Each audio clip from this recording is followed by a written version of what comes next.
우리가 다 함께 은혜 받고자 하는 말씀의 제목은 산자가 눈으로 보는 메시지.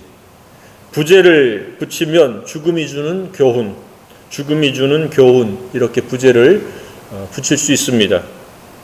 지금까지 살아오는 동안에 대략 몇 번 정도나 장례식장에 참석해 보았습니까? 몇 번 정도나 가보았습니까? 아마 연령에 따라서 또 환경에 따라서 개인의 차이가 있으리라고 생각이 되어집니다.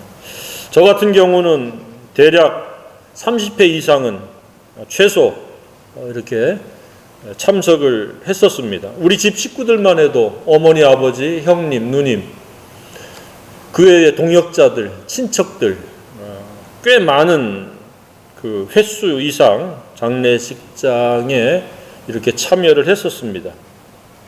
뿐만 아니라 목사인 까닭에 장례 집례한 횟수만도 상당히 많습니다. 동네에서 의탁해서 집례한 분도 있고 성도 중에 돌아가셔서 집례한 경우도 있습니다. 어쨌든지 장례식장에 조문을 가면 어떤 생각이 듭니까? 바쁜 가운데 가서 아무 생각 없이 그냥 조의금만 전달하고 돌아옵니까? 그런 사람도 혹 있을 수 있겠지만 아마 사람마다 약간의 차이는 있으리라고 생각이 되어집니다.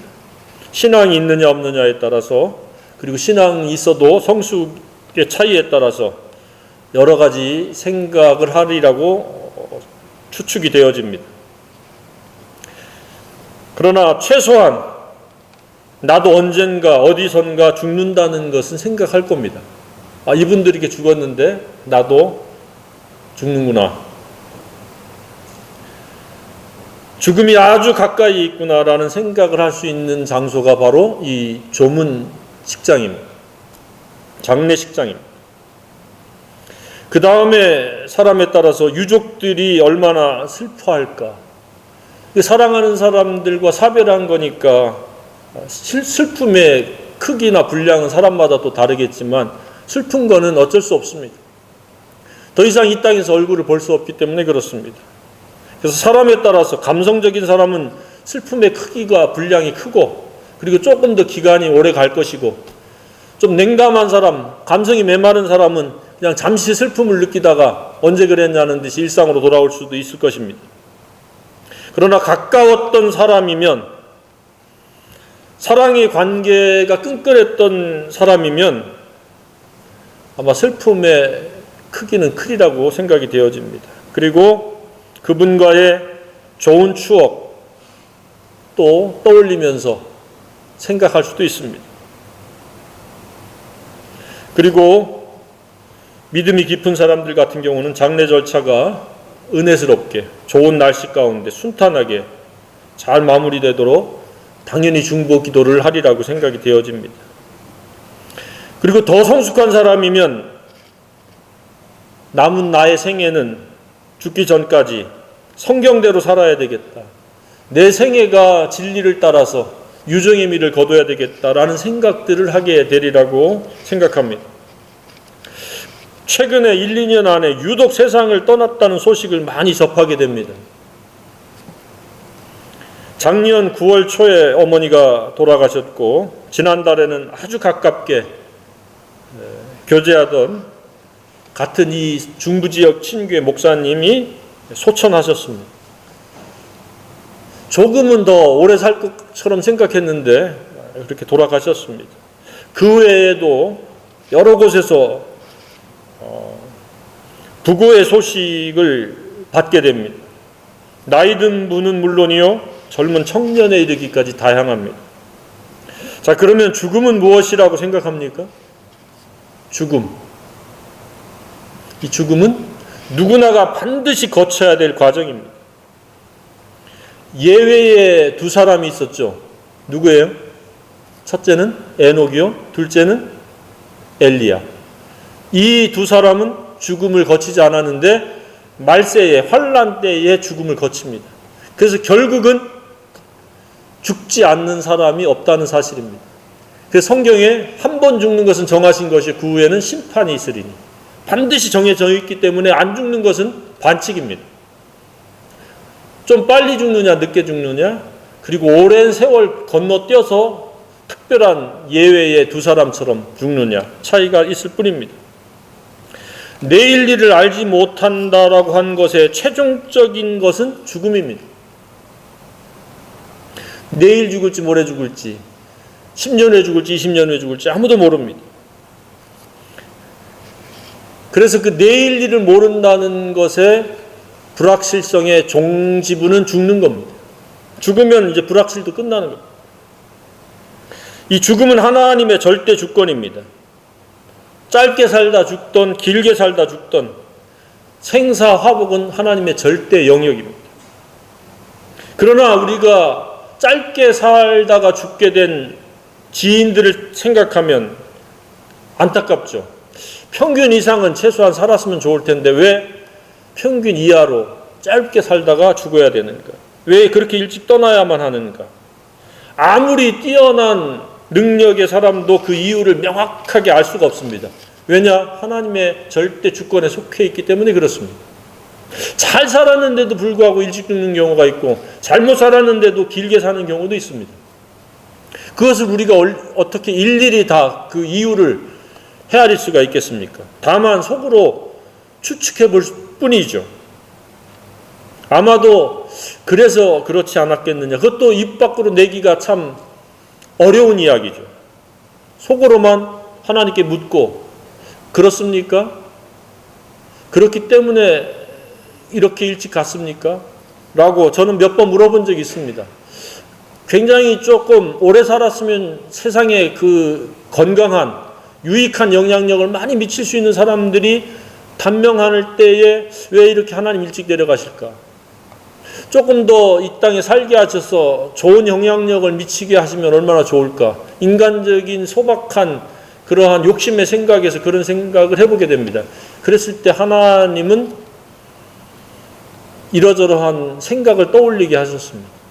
그럴 수밖에 없었다라고 하는 그런 충분한 이유가 있었다라고 하는. 죽음은 이처럼 대상이 정해져 있지 않습니다.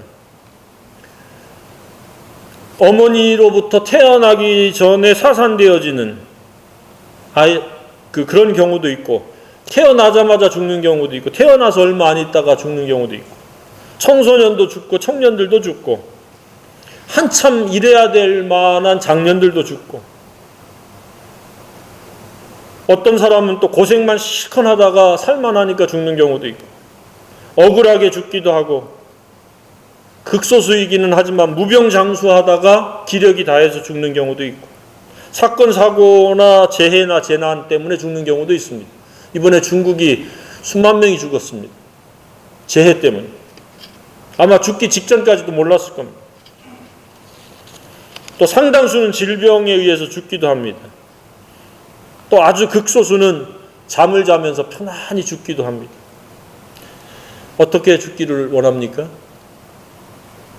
잘 죽는 것, 웰다이라고 이야기하죠. 거의 모든 사람의 희망 중에 한 가지는 잘 죽고 싶은 것일 겁니다. 비참하게 아주 험한 꼴로 그렇게 죽고 싶은 사람은 아무도 없을 겁니다. 기명행사, 객사하는 것, 이런 경우를 원하는 경우는 없을 겁니다. 죽음에도 이처럼 나쁜 죽음, 볼썽사나운 죽음이 있는가 하면 굉장히 이렇게 경의를 표할 만한 죽음이 있습니다. 후자에 속할 수 있기를 주님의 이름으로 축복합니다. 자다가 주님께 가면 얼마나 좋겠습니까? 기도하다가 가는 분도 있습니다. 나쁜 죽음 중에서도 가장 나쁜 죽음은 스스로 목숨을 끊는 것, 자살하는 죽음입니다. 그 다음은 타인에 의해서 살해되는 죽음. 이런 죽음은 결코 좋은 죽음이 될 수 없어요.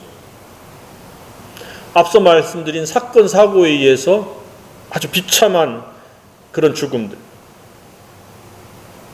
잘 죽기를 원한다면 우리가 할 수 있는 방법은 단 한 가지뿐입니다. 잘 사는 것 외에는 없습니다.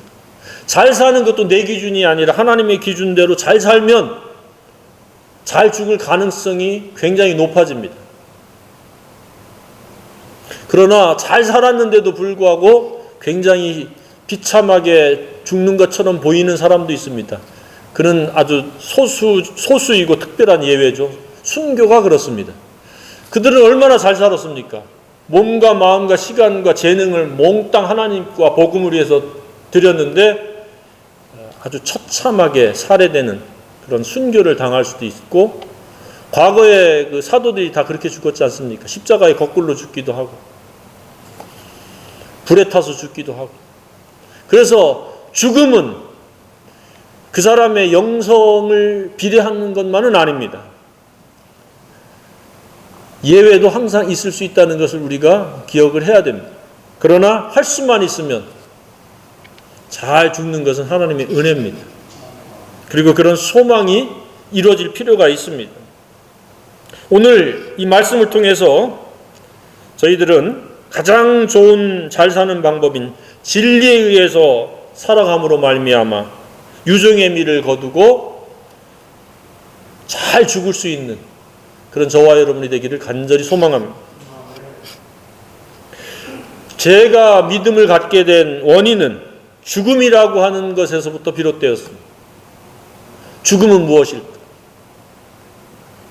죽음 후는 무엇이 있을까? 어린이 시절에 초등학교 5학년 때 무명의 묘지를 바라보면서 처음에는 무심결에 바라보다가 한 3개월여를 바라보니까 시간과 장소만 다를 뿐이지 나도 저렇게 되는데 라고 하는 생각을 하게 됐습니다. 죽음을 떠올리게 됐습니다. 그래서 저의 첫 의문은 신이 있으면 나와달라. 이 죽음에 대한 해답을 좀 달라. 그 무명의 묘지는 나에게 올바른 방향성을 제시하는 터닝포인트, 전환점이 되었습니다. 그러나 해답을 찾을 수가 없었고 얻을 수가 없었기 때문에 그렇게 독백을 했는데 그 독백에 대해서 하나님은 무심히 듣지 않았다고 저는 확신이 듭니다. 수년 후에 억지로지만 교회당으로 인도받았고 복음을 듣게 되고 하나님을 알게 되고 죽음을 알게 되었고 영생을 알게 되었고 지금 오늘에 이르기까지의 그 시작이 바로 죽음에 대한 질문이었었고 의문이었습니다. 이런 의문에 대해서 응답하시는 하나님을 찬양합니다. 그래서 정말 지혜롭게 살려고 하면은 계속해서 모르는 것에 대해서 의문을 가져야 됩니다.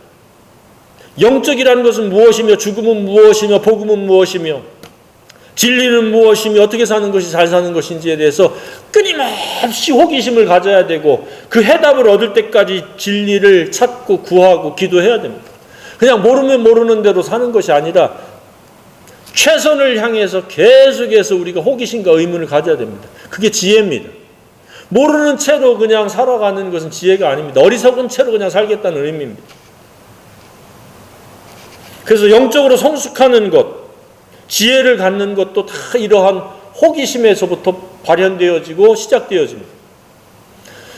들으면 듣는 대로 그냥 말면 많은 대로가 아니라 듣게 되면 그 말씀에 대해서 정확한 이해와 깨달음이 없으면 재차 질문을 해야 되고 또 다른 성령께서 주시는 질문, 인생의 질문이 있으면 계속해서 그 해답을 찾아야 됩니다. 그러면 하나님이 분명히 해답을 주신다고 저는 확신을 합니다. 그것이 지혜입니다. 해답을 얻어서 사는 게 지혜입니다. 특별히 죽음에 대해서도 그렇습니다. 죽음은 멀리 있는 나와 동떨어진 어떤 사건이나 일이 아닙니다. 내일 일어날지 모레 일어날지 10년 후 20년 후 일어날지 모릅니다. 가까이 있다는 사실을 우리가 알아야 됩니다. 그래서 우리는 이 누가 죽었다는 소식, 이 장례를 접할 수 있는 기회가 되면 어떤 마음이 필요한가를 생각해야 됩니다. 그 성경적 권면이 오늘 본문입니다. 죽음 앞에서 초상집에 가서 마음을 두라. 어떤 마음을 두느냐? 바로 자기 자신도 똑같이 죽는다는 것을 마음에 두라는 이야기입니다. 장례식장에 갈 때마다 정신없이 살다 보면 자기는 안 죽을 것처럼 생각하고 살아가니까 그 죽음의 현장에 가서 너도 이와 같이 된다. 라고 하는 것을 마음에 두라는 겁니다. 다시 한번 환기시키라는 겁니다.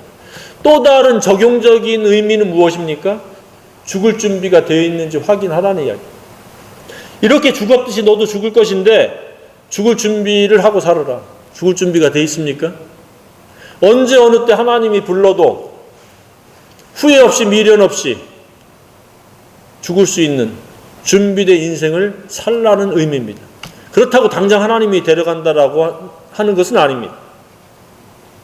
죽음은 결코 나와 상관이 없는 먼 이야기가 아닙니다. 항상 언제 일어날지 모르는, 그래서 이 죽음이라고 하는 것은 진정한 겸손을 이루어줍니다. 내일 죽을지 모레 죽을지 모르니까 교만할 수가 없습니다. 방탕하거나 무계획적으로 살지 못합니다. 그래서 꼭 이 죽는다는 것을 마음에 둬야 됩니다. 마음에 두게 되면 교만도 사라지고 욕심도 사라지고 사사로운 것도 사라지고 인간관계에 불필요한 갈등도 사라집니다. 왜냐하면 대수롭지 않으니까. 죽음 앞에서 무엇이 대수롭겠습니까? 내가 뻣뻣이 살아있으니까, 죽을 준비가 안 돼 있으니까 여러 가지 역기능적인 것들이 발생되어집니다. 그래서 죽음의 현장에 가게 되면은 지금까지의 여러 가지 내 속에 쌓여있는 역기능적인 것들, 나쁜 생각들, 나쁜 마음들을 다 털어버리는 현장이 될 수 있기를 주님의 이름으로 축복합니다. 그냥 아무 생각 없이 뜻없이 갔다가 돌아 나오는 것이 아니라 그것이 다시 나의 터닝 포인트가 되게 하는, 전환점이 되게 하는, 죽었다가 다시 살아나는 그 현장이 될 수 있기를 주님의 이름으로 축복합니다.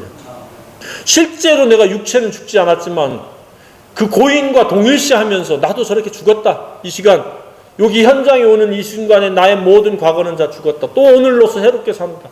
그런 환기의 시간, 전환점의 시간, 잘 살 수 있는 새로운 또 출발의 시간으로 삼아야 된다는 의미입니다. 그랬을 때 그 초상집은 나에게 지혜가 되어지는 것이고 가치가 되어지는 겁니다. 이처럼 죽음은 하나님께서 우리에게 주시는 시청각적인 강력한 메시지입니다. 엄청난 교훈의 장소고 현장입니다. 그런 것들이 없으면 영원히 살 것처럼 기고만장하고 교만하고 육신의 그 정욕에, 육신의 욕심에, 육신의 자랑에 연연해서 살아갈 가능성이 매우 높습니다. 그래서 죽음의 현장, 가족이 됐든 지인이 됐든 친척이 됐든 죽음의 현장을 맞이하게 되면 모든 것들을 다 십자가에 못 박고 내려놓는 그런 축복의 현장으로 삼아야 되고 지혜의 현장으로 삼아야 됩니다.